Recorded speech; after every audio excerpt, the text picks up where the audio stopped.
الله الرحمن الرحيم الحمد لله رب العالمين الرحمن الرحيم خالق السماوات والأرض رب اشرح لي صدري ويسر لي أمري واحلل عقدة من لساني يفقهوا قولي. الصلاة والسلام عليك يا سيدي يا رسول الله وعلى آلك وأصحابك يا حبيب الله. مصطفیٰ صلی اللہ علیہ وآلہ وسلم کے نوکروں کے نوکر خانہ میں آنے والی تمام قابل احترام اہل ایمان روزہ دار ماؤں بہنوں بیٹیوں اپنے جملہ سٹاف اور طالبات کو پیار محبت اور امن کا پیغام سلام پیش کرتی ہوں. السلام علیکم ورحمۃ اللہ وبرکاتہ. وعلیکم السلام ورحمۃ اللہ وبرکاتہ. دورہ سیرت النبی صلی اللہ تعالیٰ علیہ وآلہ وسلم میں ایمان والیوں آج ہم دعوت کے ادوار اور مراحل مختصر انداز میں آپ کے سامنے پیش کریں گے. ایمان والیوں، نبی کریم صلی اللہ تعالیٰ علیہ وآلہ وسلم کی جو پیغمبرانہ زندگی تھی اس کو دو حصوں میں تقسیم کر سکتے ہیں ہم، جو ایک دوسرے سے مکمل طور پر نمایاں اور ممتاز تھے. اور وہ دونوں حصے یہ ہیں کہ پہلا حصہ مکی زندگی جو تقریباً 13 سال کا تھا، اور دوسرا حصہ مدنی زندگی جو 10 سال کا ہے. تو پہلے ہم مکی زندگی کو دیکھتے ہیں، اور مکی زندگی کے بھی ایمان والیوں 3 مرحلوں میں مکی زندگی جو کہ نبی صلی اللہ تعالیٰ علیہ وسلم کی وہ مشتمل تھی. اس میں پہلا مرحلہ جس کا آج ہم آپ کے سامنے مختصر انداز میں جائزہ لیں گے، اس میں جو پہلی مکی زندگی تھی پس پردہ دعوت کا مرحلہ تھا، اور یہ 3 برس جاری رہا. دوسرا اہل مکہ میں کھلا کھلا دعوت و تبلیغ کا مرحلہ یہ دوسرا تھا.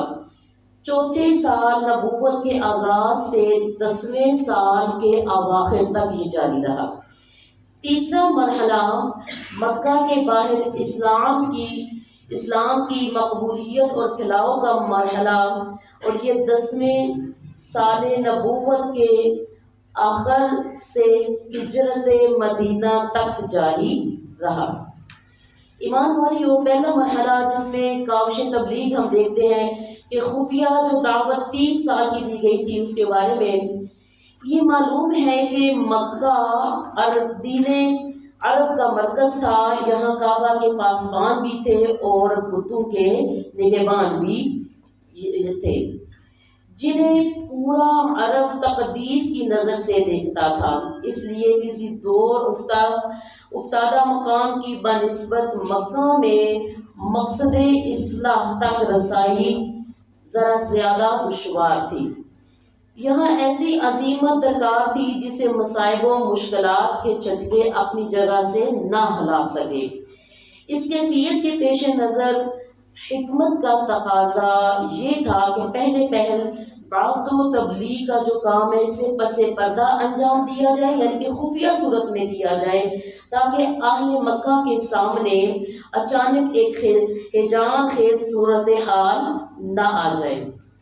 ایمان والیوں، اب دوسری طرف ہم دیکھتے ہیں کہ اولین رہروان اسلام کون تھے، یعنی کہ وہ لوگ جنہوں نے اوائل میں اسلام کو قبول کیا وہ کون تھے.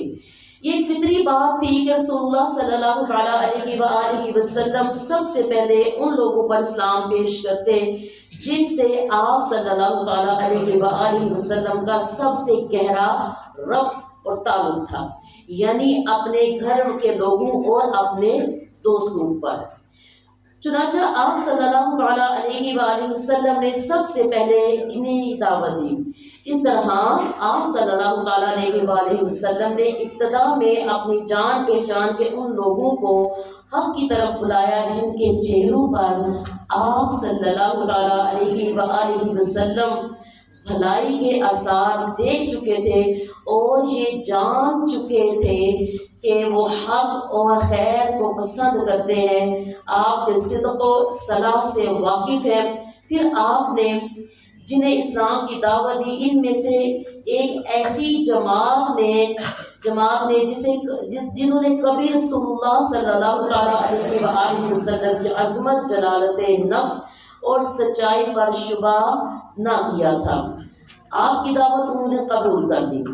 امام علی یہ اسلامی تاریخ میں سابقین اولین کے سب سے مشہور ہیں، اور ان میں سر فہرست آپ کی زوجہ، آپ کی بیگم ام المومنین حضرت خدیجہ بنت خویلد، آپ صلی اللہ تعالیٰ علیہ وسلم کے آزاد کردہ غلام حضرت زید بن حارثہ بن شرحبیل قلبی، اور آپ صلی اللہ تعالیٰ علیہ وسلم کے چچیرے بھائی حضرت علی بن ابی طالب، جو ابھی آپ صلی اللہ تعالیٰ علیہ وآلہ وسلم کی زیر کفالت بچے تھے، اور آپ صلی اللہ تعالیٰ علیہ وآلہ وسلم کے یارغار حضرت ابو بکر صدیق رضی اللہ عنہ اجمعین شامل ہے۔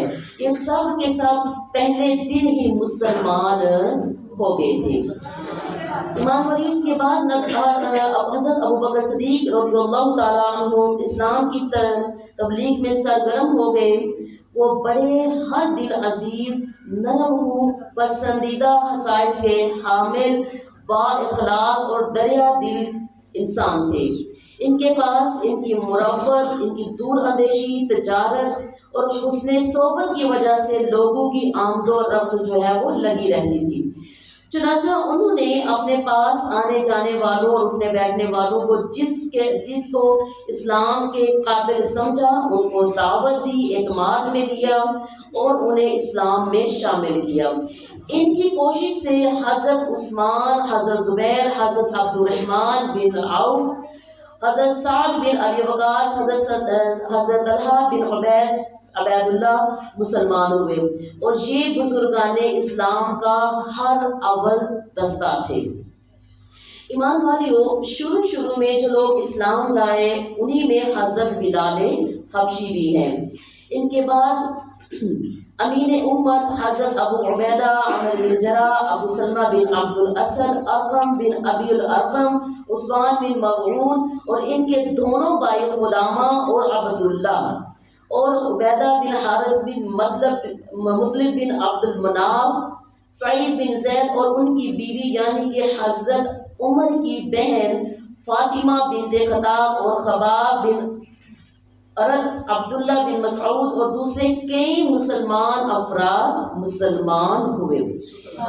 یہ لوگ مجموعی طور پر قریش کے تمام شعبوں سے تعلق رکھتے تھے۔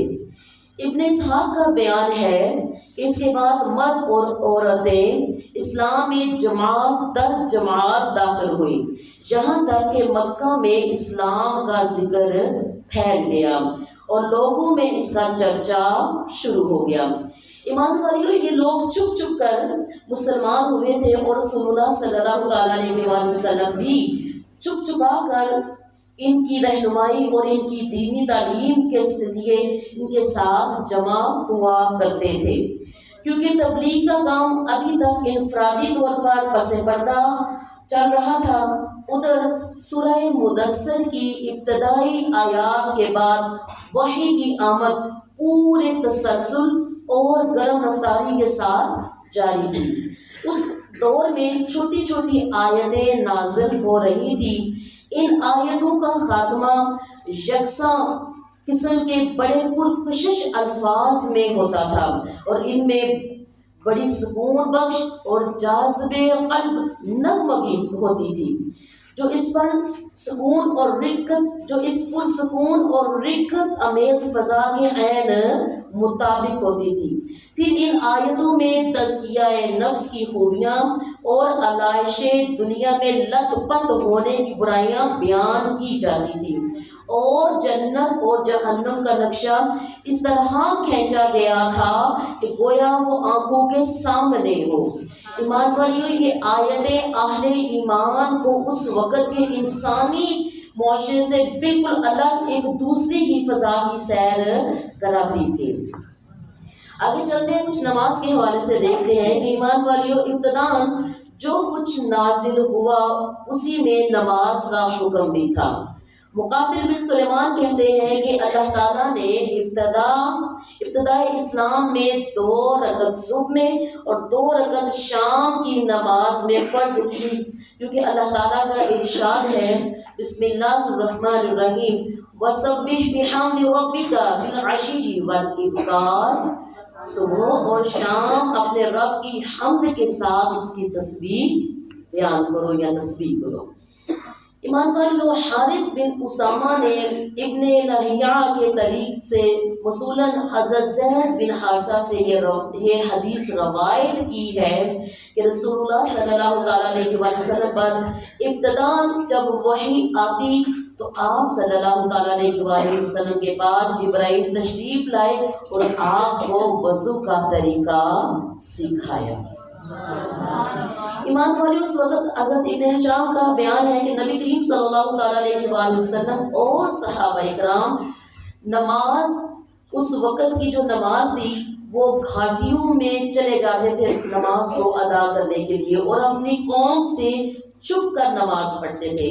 ایک بار ابو طالب نے نبی صلی اللہ علیہ وسلم اور حضرت علی کو نماز پڑھتے ہوئے دیکھا، پوچھا اور حقیقت معلوم ہوئی تو کہا اس پر برقرار رہے، یعنی اپنی نماز کو جاری رکھے۔